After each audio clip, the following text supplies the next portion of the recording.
Today we're uncovering a $500 million Ponzi scheme called Trader's Domain. In part one, we exposed a web of scammers. We found an ongoing government investigation. But as I spoke to victims, I realized there was someone behind the curtains controlling it all. And that's when I find out there's this one guy named Ted who's making all the trades and he's running this Ponzi scheme. We now learn of this savant that is the man behind Trader's Domain. And so this is the first time I ever hear the name Ted Safranko. And I'm like, who the freak is Ted? Who's Ted? That is the multi-million-dollar question. And I decided the best place to look for answers was starting with the victims. Welcome to part two. My understanding of who Ted Safranko was at the time I invested was an experienced trader. He's a master trader with relationships like this all over the world, and he was internationally known and respected. Very credible Wall Street trader. I know that's bad to, judge a book judge a book off of their cover, but he just looked like, like a normal guy, like a Wall Street trader, he didn't seem like the type of guy that would mess you over. But looking into his real past, everything showed the opposite. He didn't work on Wall Street. He got his start in 2016 when he was the student of a 23-year-old get-rich-quick guru on Instagram named Nino Korov. We know this because of a testimonial he filmed. Hi everyone, my name is Ted. I've been working around right now with Nino for probably about 6 months. Really what I did is, for 2016, what I tried to do is I really wanted to set myself up nice. Being a little bit older, I've been working for many years now, almost 15 years. I wanted to have a lifestyle change. I wanted to get into something different to give myself a better opportunity in life.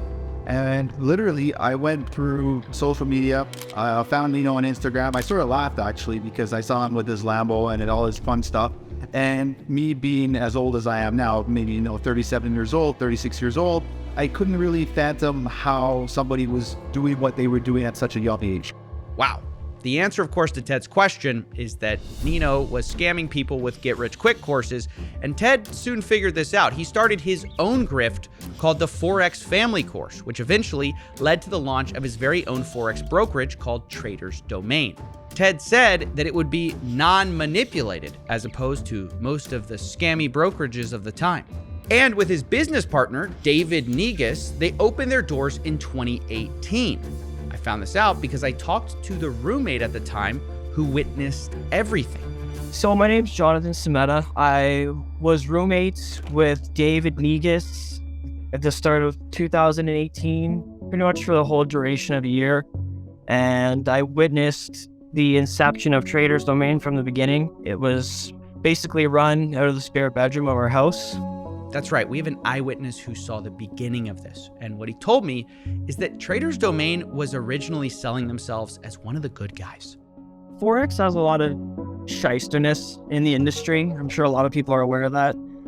And there's a lot of brokers that have bad reputations, with doing shady dealings.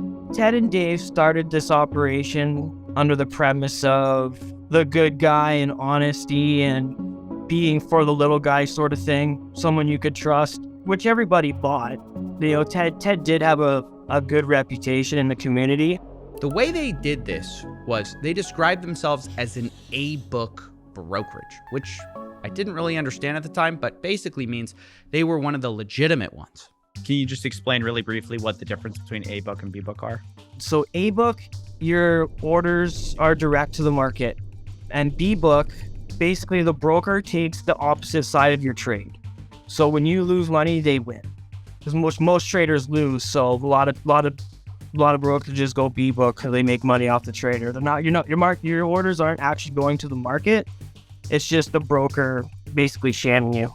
Okay, to summarize what he said real quick, because it's important. Forex brokers, which are A-book, it just means that your trades are real. B-booking is when the trades are kept in-house and things can be faked. They can be messed with. And this is why Ted said that his brokerage was A-book. He couldn't scam you, and he claimed this repeatedly. But the question is that true? With stories of changing trades, I wasn't so sure. And then all of a sudden, everything magically got erased. And they said, oh, the servers refreshed. We had to refresh the servers. Like that somehow changed all the trades, right? And not only were the stories shady, when I asked the roommate about it, he told me about a very strange conversation he overheard. I was in my room one day and I overheard a conversation and I thought I caught something about B-booking, switching people from A-book to B-book. And so I asked Dave about it and he blatantly said to me, he's like, yeah, if people are going to be losing, we might as well B-book them because we're just leaving money on the table. It was kind of a shock to me because that's, kind of went against everything that they had sort of built this platform on. So I just didn't really know how to take that, but I just took it for what it was. Wow, if this is true, this means their whole story is fake. But of course, claiming this is a pretty huge accusation, and I didn't want to do it on the word of just one person because it would mean that everything was built on lies and fraud. So I wanted more proof. So to do this, I set up a Discord channel to investigate Trader's Domain and invited all the victims to come share with me what they had found. And soon, many of them started sharing evidence, including a document which they said would prove that they were B-booking. These people showed me an invoice from a platform called B2Broker, addressed to Trader's Domain FX, which had a very important line item. Quote, minimum monthly payment for the use of B-book service. Why would Trader's Domain need to pay for a B-book service if they were A-book? Now, of course, we also need to talk about who is B2Broker. They call themselves a white label solution for brokerages and exchanges, which simply means they sell a brokerage product that you can slap your name on. And it appears that this is exactly what Ted Safranko did, which means that the back end of Trader's Domain and what Ted is even selling is just a rebranded product. So we'll put B2Broker on the board over here because they're going to be key to understanding this whole scam. Because as I found more of these invoices, I realized B2Broker may have helped facilitate this whole thing. All apparently for the low price of $1,000 a month for this fee. Now, what these several invoices do is not only corroborate the story the roommate was telling us about B-booking, it means that the trades and the crazy returns are all likely fake. It was all a fraud based on a software Ted himself never even built. And of course, now the question is, okay, if the trades are fake, where did the money go? Because the investment money was very much real, even if the trades were fake. We know for a fact that over $100 million was invested based on the CFTC's estimate, but based on what I have, I think it's significantly more. Either way, we're talking about an extremely large amount of cash. So it had to go somewhere. I mean, we know from our first episode that a lot of it went to this company called CCAP Holdings, but what happened after that? As I began to ask myself this question, I was contacted by an anonymous source who found out that I was investigating. As I said, I had made it public at that point, and they told me they had a friend who might know something more. Something that could, quote, show B-book activities, money laundering, and fake invoices. They asked if I was interested. Of course I was. And when this friend got in touch, they claimed to have literally 2,000 plus files and documents on Trader's Domain. I was a little skeptical at first, but when the files showed up, even I was surprised.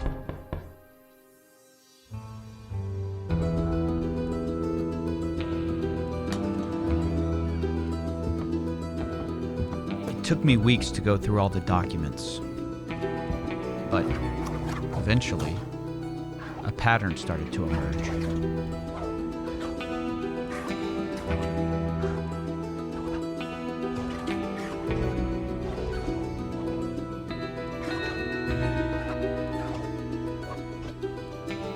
The more I pulled on the threads, the more I realized this was all connected. All right, I think I get it. I think I understand how Trader's Domain took in money. If you look at our old understanding of the company, we had the basics, but we're missing several things, okay? It starts with the sponsors. They were micro celebrities or influential people who were paid very well to bring in investors, money. And the more you brought in, the more you were paid, which was actually explained to me by a sponsor who had $10 million underneath him. So you've got $10 million under you that's locked up. How many does the guy above you have? he won't even tell me, but millions. He was getting like probably $500,000 a month just in payouts. Like I was doing well out there. I was getting paid like 20,000-30,000 a month. All right, so these sponsors would get a cut of the money that they brought in, which meant that they went out and flexed on social media to bring in more clients. Some bragged about yachts, some invited people to DM them for 10% monthly ROI deals. Either way, once the victims were on the hook, they would be instructed to go one of two payment routes. The first option was cash. They would wire money to a US-based bank like CCAP Holdings with a generic memo that said services and definitely not Forex or investments, because that would trigger red flags. And once word went out that the wire had been sent, before the money even got there, Trader's Domain would immediately credit them on the back end with fake money, which we know from interviews I did. He would credit my account without ever having any money before I ever gave him money. You know what I mean? So the numbers were there before you ever got. Before I ever paid for anything. So that day I get a Trader's Domain confirmation and it shows up in my Trader's Domain, $500,000 sitting in my account. The next day, Chase calls me and they go, "Oh, we just want to verify this is you." And I'm like, "Oh, you haven't released the wire?" Oh my God. So they had credited your account before the money had ever hit. Yeah, before the money had ever hit. All right, but if the money on Trader's Domain was fake, where did the real money go? Well, I believe they had a money laundering operation to get the money offshore. This is based on a series of invoices I was given showing money being sent from onshore banks, Ted Safranko, David Negus, Tin Tran controlled, like Sag Capital, and then they would send that to offshore companies, shell companies, which were very suspicious. For example, we found invoices sending $100,000 to a company called Safe Seal Technology. Why? In another one, they sent $1 million to Discover Tour Plus. Now, this one in particular had a website, and if you go to discovertourplus.com, they claim to be a travel agency, but there's nothing to actually buy. I tried booking my own vacation, which I desperately need at this point because I'm way too deep in this investigation, but none of the links would let me book. So this website appears to just be a front for funneling millions of dollars offshore. Besides, who even pays $1 million to a travel agency if you're a Forex investment company, especially does that multiple times? Of course, the alternate explanation is that the reason you might send money from a shell company in the US to an offshore shell company is to launder that money, because then you can now declare that $1 million the travel agency took in the result of a bustling business instead of fraud. Now, that's my theory, but we have dozens of these invoices which seem to confirm it.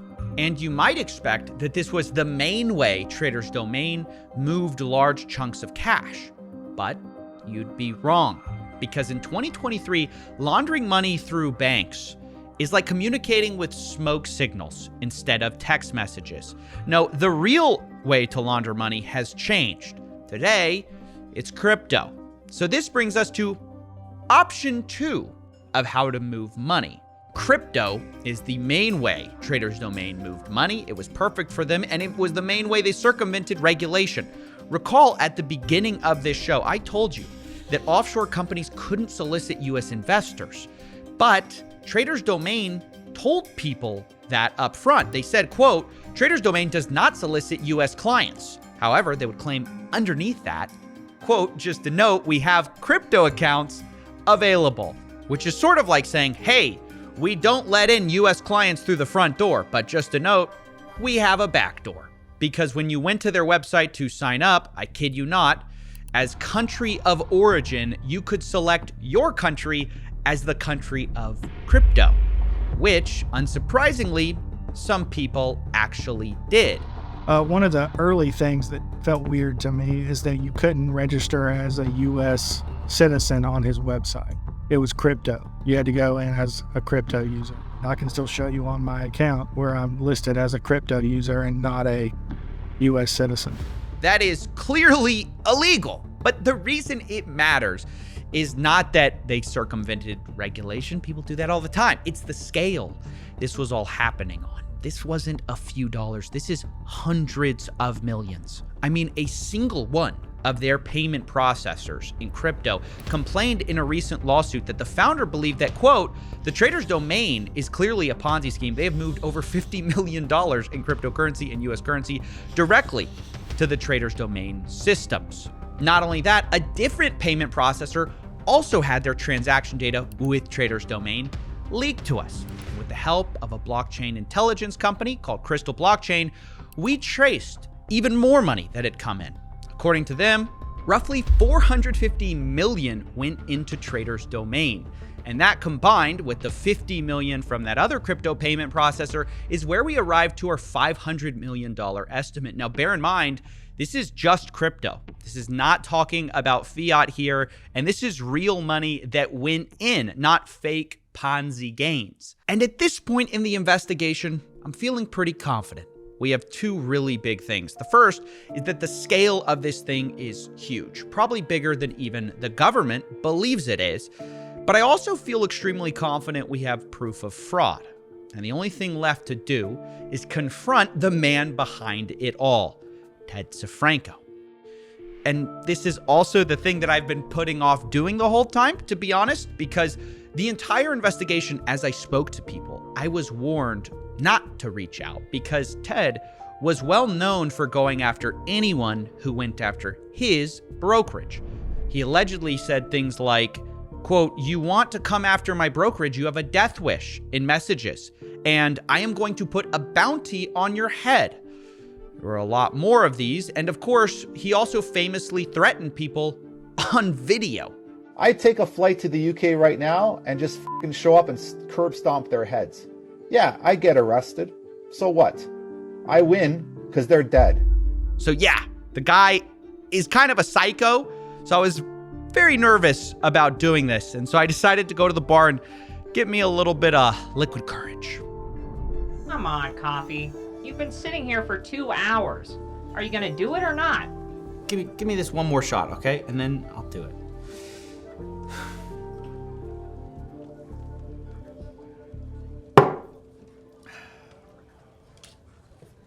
Here goes nothing.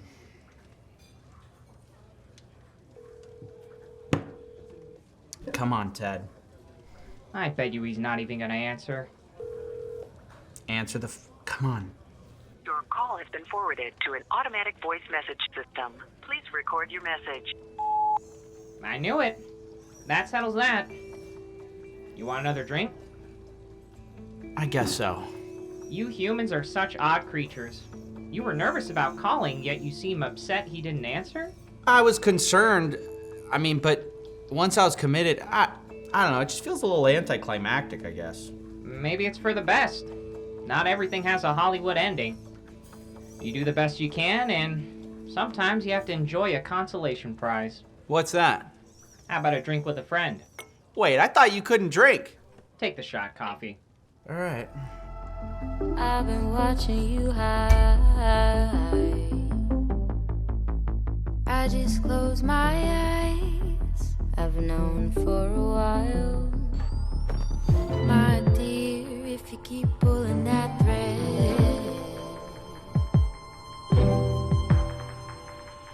I'll unravel in your head.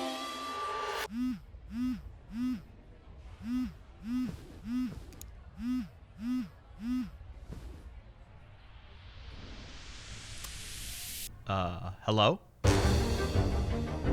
Before we continue, obviously I've spoken to my counsel. We know about your YouTube channel now. We reviewed it. There's really nothing of substance on there, to be honest. I think it's more of a glorified clickbait channel. I'm in chats right now on Telegram. He's still in there actively saying that he's trading. You can think anything you want. You can turn around and say that I am gaming the system, I'm gaming my followers. That is such a chicken response from a total coward. No accountability at all. I'm the enemy of the state for most people because of what I do and how I do it. Nobody knows anything about his wife because they don't have the resources that I have. My resources can find out every little thing about you. You will see the amount of destruction I leave.